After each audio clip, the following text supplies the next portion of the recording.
Dear Diary, today I want to tell you about someone very special. Her name is Josie. She's the first person who ever made me feel like I wasn't weird for being me. I think she might be my first real friend. We met on a rainy Monday. Everyone else was upset that recess was canceled, but I didn't mind. I kind of like the sound of rain on the windows. It makes me feel like the world is whispering stories. I sat near the back of the classroom, drawing little mushrooms and trees on the corner of my spelling test. That's when Josie sat next to me. She had red hair, like an autumn leaf, and freckles, like stars spilled across her cheeks. She didn't ask if the seat was taken. She just smiled and said, "That mushroom looks like it could talk." I looked up, surprised. No one ever noticed the things I doodled. I told her I liked drawing quiet things. She said she liked quiet things too. Then we started talking about books and clouds and dreams. Just like that, it felt like I'd opened a book and found a chapter that had always been waiting for me. Since that day, we've been almost inseparable. We eat lunch together, swap snacks, and laugh about the same silly things. She likes her sandwiches cut into triangles. I like mine in rectangles.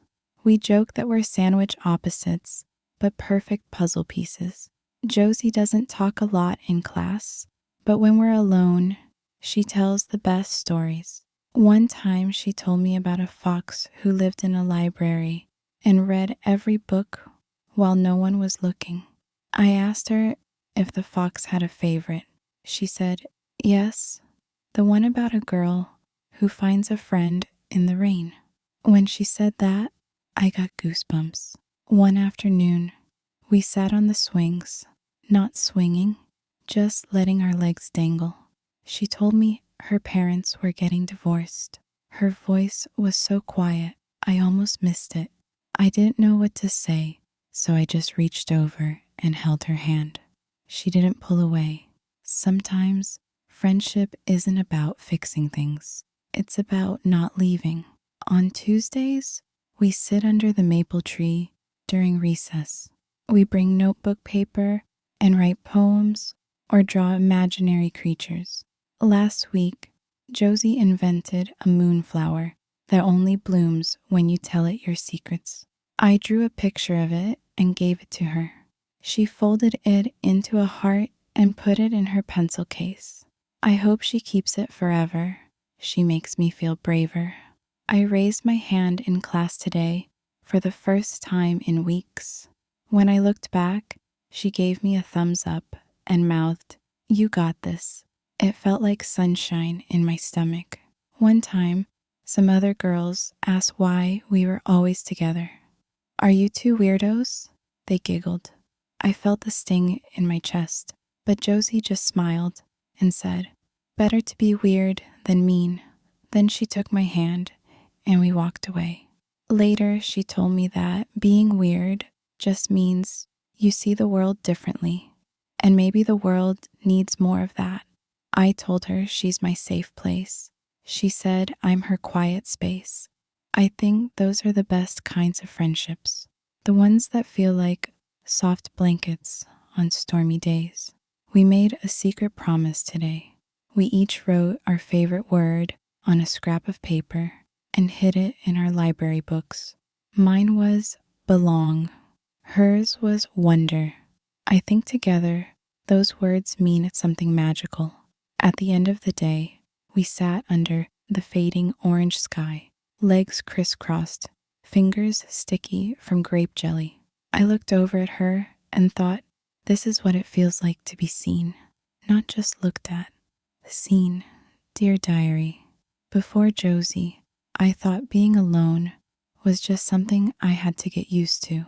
But now I know that somewhere out there, there's always someone who needs a friend just as much as you do. Josie didn't save me. She just walked beside me. And somehow that made all the difference. Love, Lily Mae Whitmore P.S. I think I'll start drawing foxes in libraries now. This weekend, Josie came over to my house for the very first time.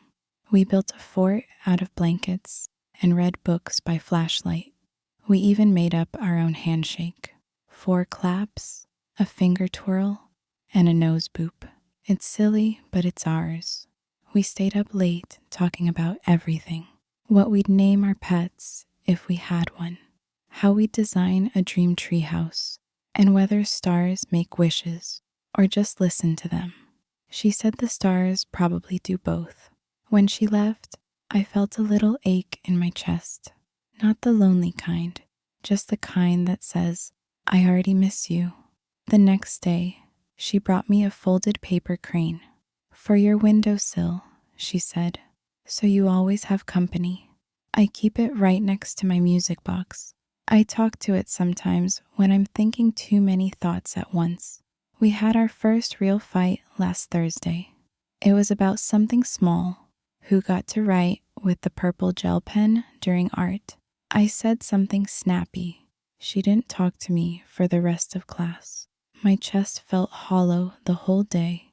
That night, I wrote her a note that said, I'm sorry. You're worth more than a purple pen. I left it in her locker. The next morning, there was a sticker on my desk, a fox holding a heart. We didn't need to say anything after that. That's the thing with real friends. You don't have to talk all the time, but when you do, you really hear each other. Sometimes I wonder if we'll be friends forever. I hope so. I told her that once. She said, even if we're not always together, we'll always be a part of each other's story. That made me want to cry, but the happy kind. I drew a picture of us today. 2 girls sitting under a maple tree with open books and open hearts. I put it in the back of this diary. Maybe someday, when I'm older and things are harder, I'll look at it and remember how soft and good life felt right now. Dear diary, I used to think having a best friend meant always laughing and never fighting. But now I know it means showing up. It means caring even on the days when things are messy or quiet or a little bit sad.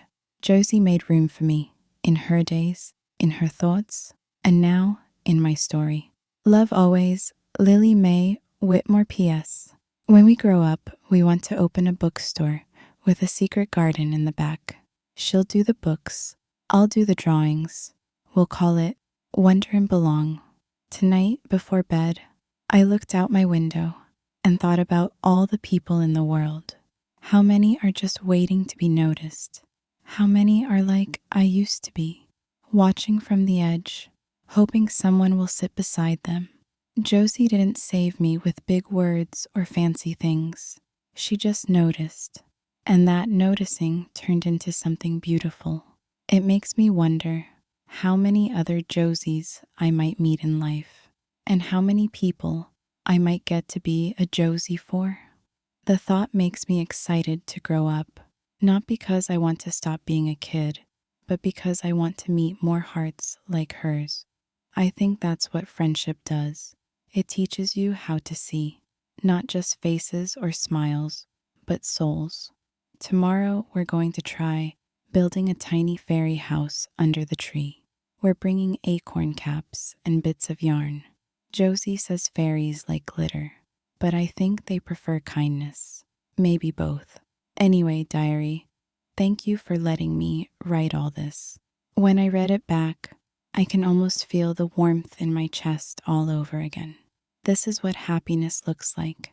2 girls, 1 maple tree, and a world full of wonder and belonging.